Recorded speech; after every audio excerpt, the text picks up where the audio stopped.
June 16, 2:30 in the afternoon.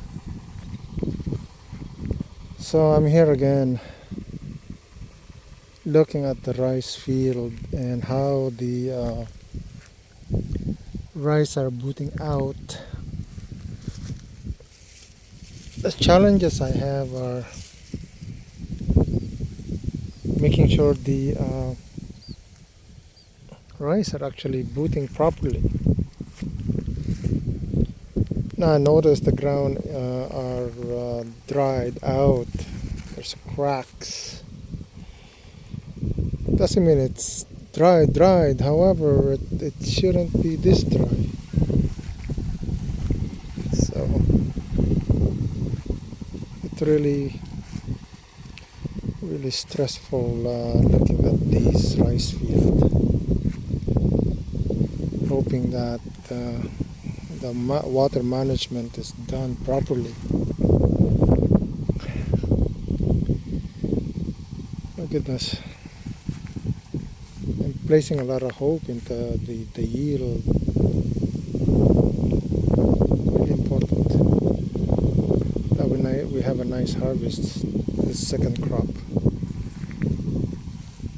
So, and at the same time I'm learning.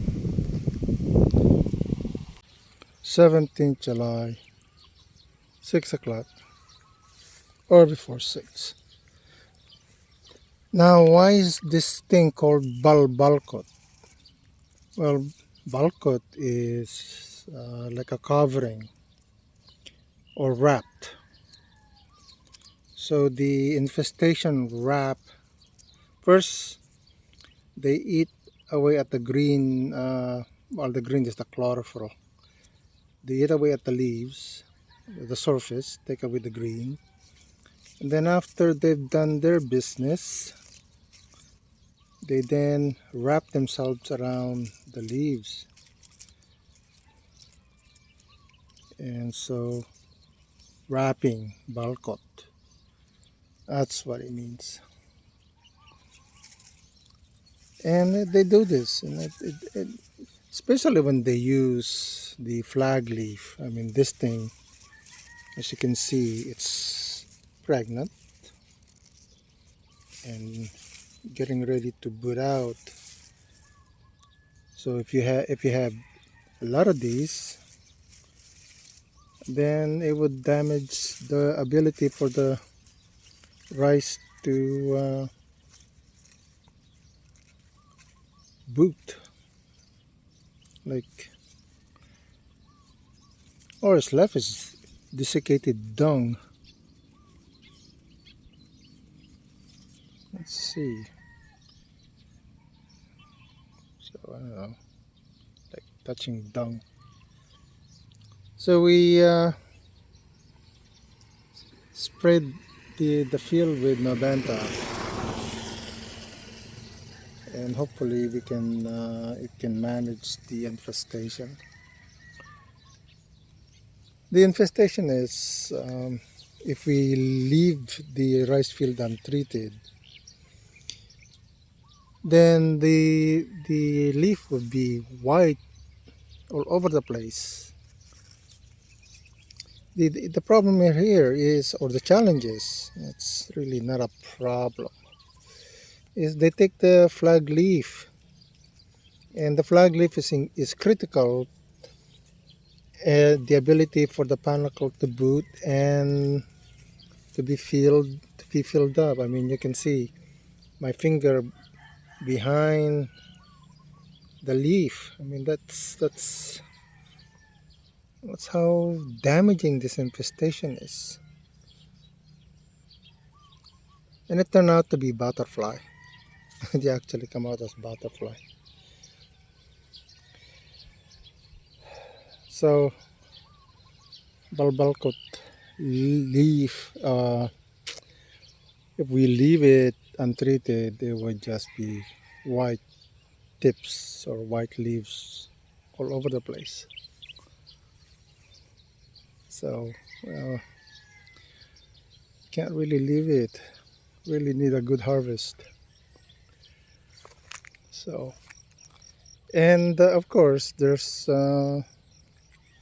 yellow tips leaves. So there's bacterial blight. I mean, it hasn't been raining. Just, I think the wind alone just carrying the bacteria and spreading it all over the place is a challenge. Can't stop the bacteria leaving or flying around. So we have to have a mitigation plan for dealing with bacteria blight and Balbalkot. So this season, this second crop, there seems to be a lot more challenges. So what are the challenges? Well, it's El Nino. To flood the rice field requires diesel, fuel, pump, submer. Submer tend to be breaking down, so with pump. The lack of rain, so pumping water. So one after the next. I mean, yeah. What else? Hopefully, well, according to what I've read, La Nina is coming up late. I mean, it's bad and good. And the forecast for typhoon is 3 per month until middle November. So starting August. August is coming up. So expected typhoon in August is 3. And they're not evenly distributed. We could be having typhoon one after the next, like a train, which I saw in the past. Like 2020, I could see the typhoon like a train coming into the Philippines. So praying and hoping and praying that typhoon is delayed after everyone is harvested their rice field. So we have these cows. Apay mabaybayan dagiti baka nga kang kanin dati pagay ko. Kingko ko dagito ya. Ma'am, apay. So I've been visiting Manga for every day. We've been flooding the rice field for the past 7 days.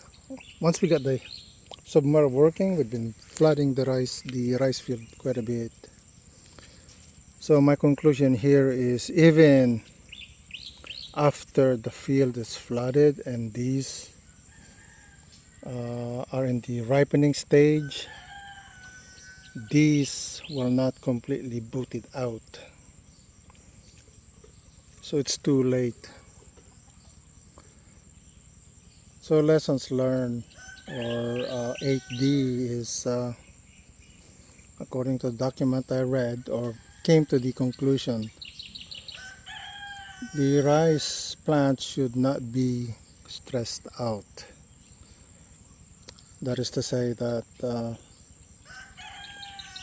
the field needs to be watered before panicle initiation heading so that they would have the water and nutrients to help speed up, expedite the booting out of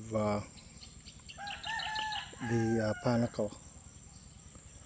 So now that leads me to actually measure the rate of panicle exertion. So there's a particular rice field that beginning to exert the panicle. So I'm going to measure that. Once I see the one seed coming out, I'll start with that and measure it daily. the same time, 6 o'clock. So that's the basically the lessons learned. Multiple lessons learned this go around actually, and put them in a meaningful document that would help guide farmers. Maybe farmers are like stubborn. So this rice field has these butterfly called kulibangbang. So those are the ones that are creating the balbalkot. So they lay the seeds onto the leaf surface, and the eggs will then hatch and then do their cycles. So butterfly, lay eggs, hatch, balbalkot, and then they do their metamorphosis and become butterfly. After that, they'll migrate from field to field. So that's one of the challenges. So as you can see, the panicle are in that moment where they're bending down toward the ground due to gravity. I'm comparing this against those high yield farmers. They show the same thing. And one day I'll do a comparison. Anyway, the actual yield will tell me whether what I'm looking at is comparative to their yield. It'll be interesting to see once I get 1 square meter sample of this rice field. Thanks for watching.